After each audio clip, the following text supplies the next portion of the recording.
guys, yo! Hello! Out there. This Hello, is Johnny out there. B. This is Timo. That's the Buckmeister. Yeah. Anyways, interesting to the statistics that we were given on Tuesday. We had a CE class here on 1031 exchange advances, and the instructor had shared information that's on this sheet, by the way. Ooh, you can't see it, but I'm going to let you know. And it was how many rentals, the percentage of rentals in different areas of town, properties that are rentals. The highest area was Winchester, which is outside the strip. It's 67%. 67%. And then Spring Valley was 54%. Paradise was 61%. Here's what it comes down to. On average, in Las Vegas, of all the properties, I'm talking attached properties, condos, townhomes, single families, the whole ball of wax. Vegas averages almost 45% of properties to be rentals. Folks, that's one out of almost every 2 properties is a rental here in Vegas. What do you think of that, Buck? Is that crazy? It sure is. It's unbelievable. They're gonna ruin the market, I think. They're gonna ruin the town. Yes, it's downhill from here if they don't put some kind of a stop or shortage to it. Let these big corporations come in and buy all the properties. Well, they tried. They tried to pass a law. Didn't work. And it was under 100 properties. They capped at 100 properties, which, by the way, is way too many. Sure is. Per investor. But here's what you got. You got someone like BlackRock that will go in, have an LLC, they'll buy 100 properties out of that LLC. They'll go open another LLC, another 100 properties. Timo, you have a guy, or you know of a guy that had how many properties here in town? 1,600. 1,600. Yeah.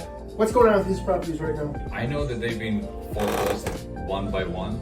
Foreclosed. So Foreclosed, yeah. he's collecting rents, he's not making note payments, and he's being foreclosed on. I don't know about that background, but what I was told that was the purchase that back then in between 2013 and 2016, 17, and those homes were foreclosed, but they were foreclosed on HOA. That HOA lien was removed, but there was still a mortgage balance.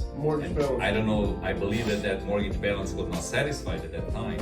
So what happened down the road, something changed. I don't know to quote the law, but something changed in the market. The law changed.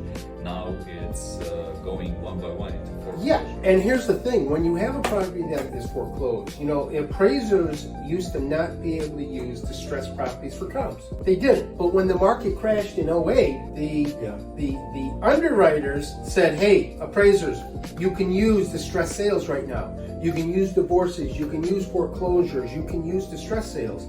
So what happens to property values when an appraiser is using distress sale comps? They go down, okay?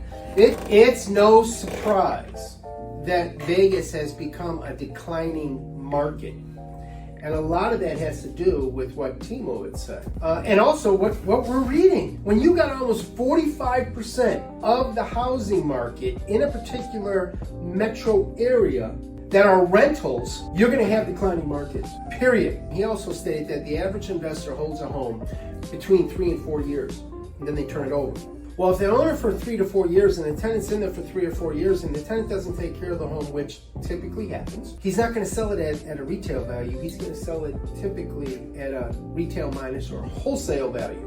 So what happens to the other values in the neighborhood? Same thing. They go down. They come down, right? It's like pulling them down. So this news to me was horrible. When he was stating these facts, all I can see is Vegas is going to become so depressed in its housing. Okay? I deal with a lot of investors. I saw a lot of investors' property. I don't want their values to go down. I want their values to go up. This isn't going to help them go up. So I don't know what we have to do, what the real estate division can do here, or our Las Vegas Realtors Association can do it, but we have to do something. There has to be a way to limit the amount of investments an investor group can have. Folks, if you own in Vegas, this is going to affect you. So let people know, let your Congress people know, let your senators know, let whoever will listen to you, let them know. Because this is going to hurt everybody. Absolutely everything. Anyways, that's Johnny B for a quick moment. I know it wasn't too quick, but come on.